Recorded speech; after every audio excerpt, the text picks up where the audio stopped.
उसके बाद create movements and spend time, create movements and spend time, वही कि कुछ भी चीज़ है अगर थोड़ा सा भी टाइम मिलता है तो एटलीस्ट, अब लॉकडाउन है या काफ़ी वर्क फ्रॉम होम चल रहा है तो ज़्यादा नहीं तो थोड़ा सा टाइम स्पेंड करो, थोड़ी सी मूवमेंट स्पेंड करो। अगर तुम खाना भी खा रहे हो तो हो सकता है उसमें मूवमेंट बन जाए, सो दैट कि तुम्हें बाद में याद आए जब तुम घर पे ना हो कि यार हमने तो ऐसे खाना खाया था, यार ये बनाया था मेरे लिए, फ्रेंच फ्राइज बनाए थे मेरे लिए, ये बनाया था।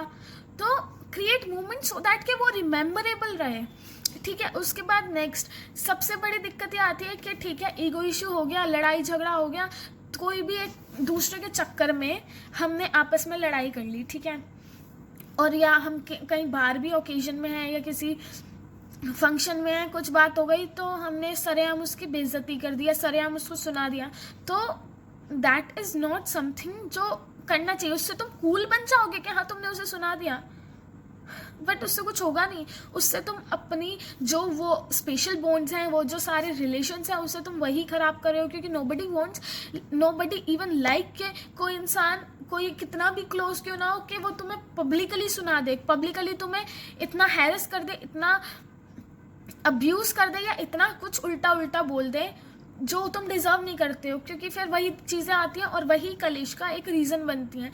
सो correction in private is much needed, ठीक है।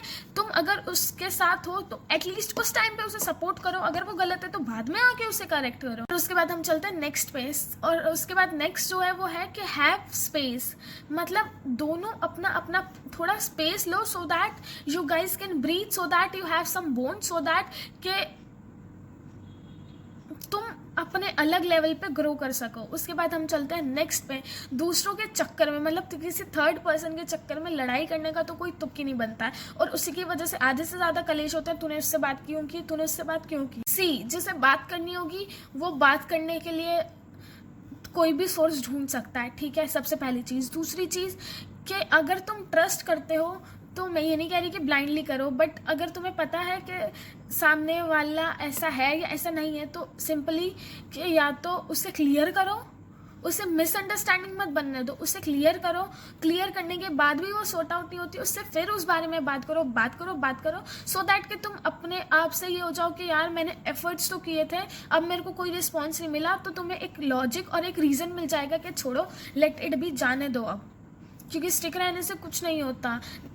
उसके बाद हम चलते हैं नेक्स्ट में। आई नो कि कमिटमेंट्स जो होती हैं वो बहुत इजीली नहीं दी जाती और उसको करने में भी बहुत टाइम लगता है, इंसान को समझने में भी बहुत टाइम लगता है, बट व्हाट मैटर्स इज कि तुम जब किसी इंसान के साथ हो तो तुम उसको एटलीस्ट एक सड़ा सा एक्सक्यूज़ मत दो जिसके ऊपर तुमने अपने टाइम, एनर्जी, इमोशंस, फीलिंग्स लगाए हैं, और ऑब्वियसली सामने वाले ने भी अगर लगाए हैं सेम एफर्ट्स, तो do not give excuses, do not give a reason just because you have past experiences, ठीक है। past experiences are so bad, so worst, that doesn't mean that define another person. every person is different, हर इंसान का एक अलग perception होता है, हर इंसान के एक अलग thought process होता है। अगर किसी पहले वाले इंसान का ऐसा thought process नहीं था, उसने तुम्हें कहीं ना कहीं hurt किया, break किया, that doesn't really mean कि हर इंसान ऐसा है, ठीक है।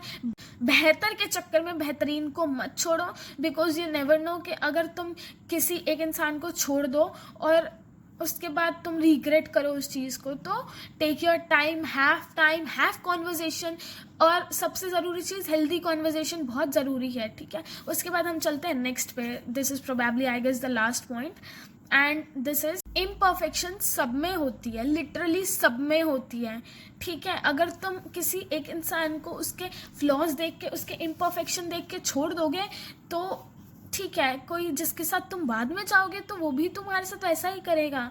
तो और ऐसा नहीं है कि तुम में इम्परफेक्शन है, एवरीबडी हैज़ इम्परफेक्शंस, मेरे में भी है। अगर मैं ये सोचूंगी कि नहीं यार उसको ऐसे होना चाहिए था, ऐसे होना चाहिए था, nobody is so perfect, everybody has imperfection. अगर कोई सामने वाला तुम्हें तुम्हारी इम्परफेक्शन, तुम्हारे फ्लॉज के साथ अपना रहा है तो why you don't appreciate that? Appreciate करो, और अप्रिशिएट करो उन लोगों को जो एक्चुअल में तुम में इन्वेस्ट करते हैं, जो एक्चुअल में तुम्हें ग्रो होता देखना चाहते हैं, जो एक्चुअल में तुम्हारे जिनको तुम्हारे होने या ना होने से फ़र्क पड़ता है। क्योंकि ऐसे बहुत लोग हैं जो तुमसे हाय हेलो ज़रूर करेंगे, तुमसे ही ज़रूर करेंगे, बट एक्चुअल में वो तुम्हारे साथ नहीं होंगे। तो यू नीड टू अंडरस्टैंड कि तुम्हारे साथ कौन है, तुम्हारे साथ कौन नहीं है, कौन तुम्हारे साथ खड़ा रहा है। उसके बाद एक और चीज़ इससे ही मेरे को याद आई कि वो इंसान अपने वर्ड्स को मीन करता है। मीन करना मतलब कि अगर मैंने बोला है कि हाँ ठीक है, I stand by you every time in all my ups and downs, that means I have to mean those words. अगर वो इंसान जिसको मेरी ज़रूरत है, जिसको मैंने ये स्टेटमेंट बोली है, अगर वो प्रॉब्लम में है और मैं उसको एक्सक्यूज़ दे रही हूँ, ऐसे नहीं वैसे नहीं, ये नहीं वो नहीं, फलांग नहीं ढींग नहीं, तो I am not meaning my words. ठीक है, और ये चीज़ें बहुत मैटर करती हैं, क्योंकि अल्टीमेटली तुम्हें यही चीज़ें याद रहने वाली हैं कि कौन तुम्हारे साथ रहा था जब तुम्हें ज़रूरत थी, कौन तुम्हारे साथ नहीं था, किसने तुम्हें एक्सक्यूज़ेस दिए। सो एक्सक्यूज़ेस बना के लोगों को छोड़ना छोड़ दो। अगर दम है तो क्लियरली बोलो, अपना नाम लेके बोलो, दूसरों पे नाम मत लगाओ या थर्ड पार्टी पे मत नाम लगाओ। अगर तुम्हारा किसी से मन भी भर गया तो उसे क्लियरली बोल दो, उसे एक वहम में मत रखो और उसकी इमोशंस फीलिंग्स और उसे डिसअपॉइंट मत करो। और टाइम पास के तो मैं बिल्कुल भी सपोर्ट में नहीं हूँ। या तो तुम जेन्युइनली किसी के साथ हो, अगर तुम टाइम पास कर रहे हो तो बेटर है कि अपना डिसीजन पे थोड़ा सोचिए। So that's it for the today's video. I hope you like it, and if you like it, so hit the like button, subscribe to my channel and comment below your favorite tip. And bye. मैं मिलूंगी आपसे एक और नई video में। टाटा।